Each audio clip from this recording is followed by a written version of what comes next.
News పారిశ్రామికవేత్త జయరాం హత్య కేసులో మరో కోణం వెలుగు చూసింది.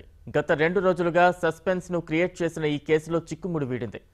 మలుపులతో ఆసక్తిని రేకెత్తించిన ఈ క్రైమ్ కథకు చివరికి రాకేష్ రెడ్డి దగ్గర బ్రేక్ పడింది. హత్య చేసిన వారు ఎవరో తేలిపోవడంతో ఈ హత్య వెనుక ఇంకెవరైనా ఉన్నారా, ఇంకేదైనా మర్మం ఉందా అన్న అనుమానంతో పోలీసులు విచారణ కొనసాగిస్తున్నారు.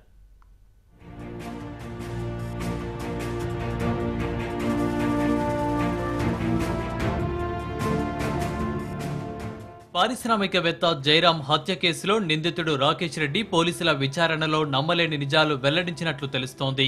ఈ హత్య కేసులో మరో కొత్త కోణం వెలుగు చూడగా విచారణలో మరిన్ని నిజాలు వెల్లడవుతున్నాయి. డబ్బు విషయమై రాకేష్, జయరాం మధ్య వివాదం నెలకొందని, దీంతో ఓ యాంకర్ ద్వారా జయరాంను తన ఇంటికే పిలిపించి హత్య చేసినట్లుగా విచారణలో రాకేష్ రెడ్డి వెల్లడించినట్లు తెలుస్తోంది.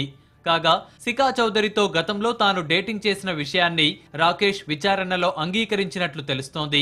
పెళ్లి వరకు ఇద్దరి మధ్య సంబంధం వెళ్లిందని, అయితే సికా చౌదరికి చాలా మందితో సంబంధాలు ఉన్న కారణంగానే తాను పెళ్లికి నిరాకరించానని రాకేష్ రెడ్డి చెప్పినట్లు తెలుస్తోంది.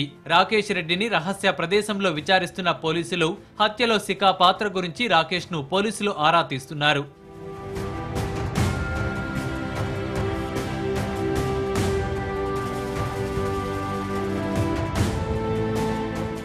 మరోవైపు జయరాంతో తనకు వివాహేతర సంబంధం ఉన్నమాట వాస్తవమేనని సికా చౌదరి వెల్లడించింది.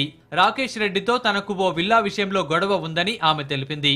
అయితే జయరాంను రాకేష్ చంపుతాడని అనుకోలేదన్న సికా చౌదరి చెక్ పవర్ మొత్తం జయరాం భార్య పద్మజ పేరుతోనే ఉందని వెల్లడించింది.